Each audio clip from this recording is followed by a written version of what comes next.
It's time for another Dice Tower review with Trent Howell.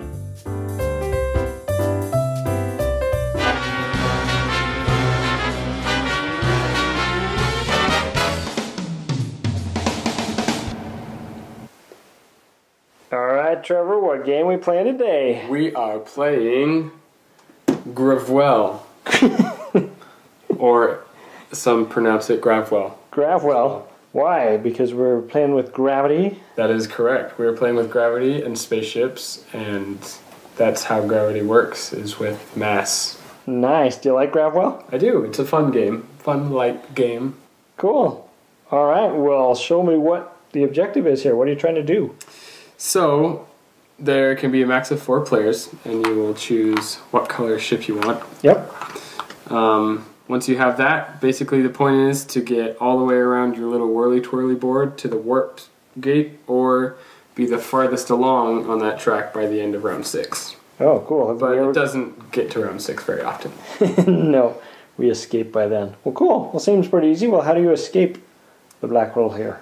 So, you start out the game by, depending on how many players there are, if there are 4 players, you're going to have 6 stacks of these. Each stack includes 1 face-up card and 1 face-down card, and you just take turns choosing which stack you want, and until you each have 6 cards. Okay. And then you take a look at your cards. So yeah, let's say I pick this one, and this one. All right. So there are 3 different types of cards.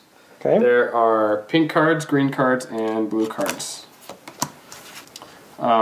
What green does is it works with gravity. It moves you 7 spaces in the direction of the nearest spaceship. Okay. So, to start out the game, you have neutral spaceships right here and right here so that everybody's initially going forward.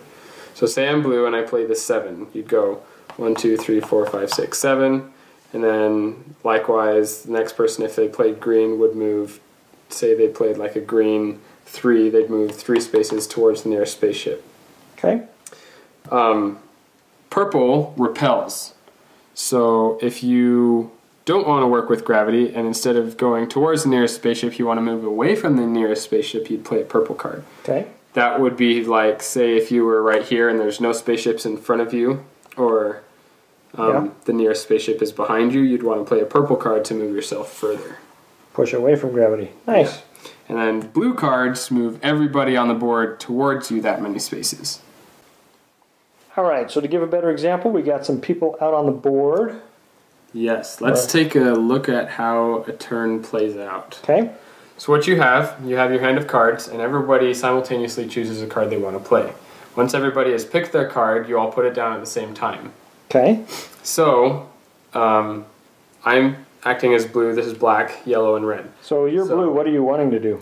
Blue, I'm wanting, since I picked my repulsor card, the closest spaceship to me is black, and I want to repulse away from black so I can get that way. Okay. Because you repulse away from the closest spaceship to you. Right. So that's what you're planning. Okay. Now, when everybody flips their card over at the same time, you see what everyone else was planning. And you go in alphabetical order depending on the card. So the first one would be D, which is black. And since blue is the closest spaceship to him, he will move in that direction 5 spaces. 1, 2, 3, 4, 5. And then he goes 1 more. Because you can't share a space. That's right. Okay. So black ended up going first. That's right. Who's next? Next on the list is yellow. He is H. He had previously planned on black being right here so that he could go that way. But now since black is up here, the closest spaceship is right here, and he would have to move this way 4 spaces. Oh. However, each person has an emergency stop they can use if an occasion like this occurs. They say, just kidding, I don't want to move at all, and they just stay where they are. Ah, so they got a block. So he was thinking he'd go forward, but based off of what everybody else played, things change. A little bit of random. Cool. Now, I would kind of be stuck in the same position since I don't want to repulse away from red because that would send me that way. So I would emergency stop as well. And then red, since he is trapped in the middle and has equal space between these two, You then count the number of spaceships on each side, and whichever side has more spaceships, they go in that direction. So since there's 2 on this side and 3 on this side, he'd have to go in this way. And he would probably end up playing his emergency stop as well. So really, black is the only one that comes out good in this situation. Wow. And you've got 6 cards for each round. Yep. So if you use your emergency stop early in the round, you're just going to have to deal with it. And you're toast. Yep, you get this once per round. So you say stop, and then you have 5 more cards to be like, okay, let's hope something goes well. So that's what makes Gravwell so cool. It's pretty random, you try to plan, but then something else happens, and you're like, well, crap, that kind of just twisted my plan around. So you can see why it's a little bit hard to escape.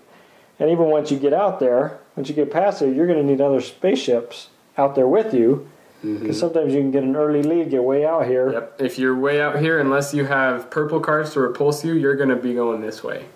So you until some other ships get up there with you. So can you mess with the other players?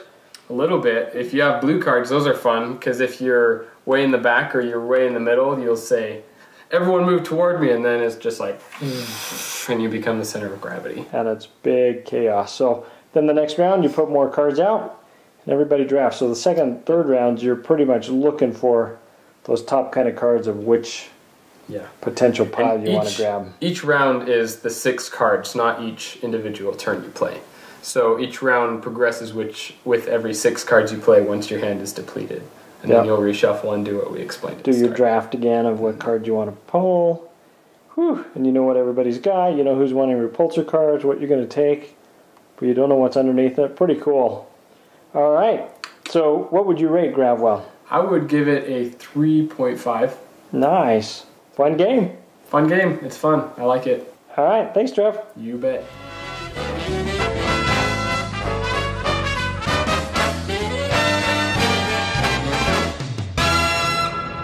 Thanks so much for watching the Dice Tower videos. Find more great videos and reviews, as well as our top-rated audio podcast at Dicetower.com. You can also find other great shows at Dicetowernetwork.com. I'm Eric Summerer, and you've been watching The Dice Tower. The Dice Tower is sponsored by Cool Stuff Inc., where you can find great games for great prices. Cool stuff in stock. Check them out at CoolStuffInc.com.